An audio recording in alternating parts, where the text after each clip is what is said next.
যাকে শব্দ দিয়ে বোঝানো যায় না তাকে নীরবতা দিয়ে বোঝাতে চেয়েছিলাম। অতঃপর তাকে হারিয়ে অনুভব করলাম, যে চিৎকারের ভাষা বুঝল না সে কি করে নীরবতার ভাষা বুঝবে। শুভ সকাল।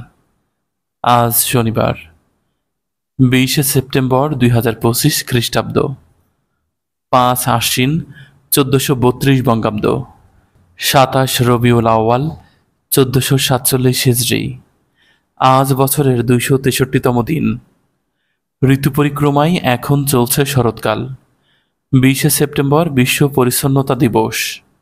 আজ প্রখ্যাত ভারতীয় বাঙালি পরমাণু বিজ্ঞানী শেখর বসুর শুভ জন্মদিন। শুভ হোক সারাদিন।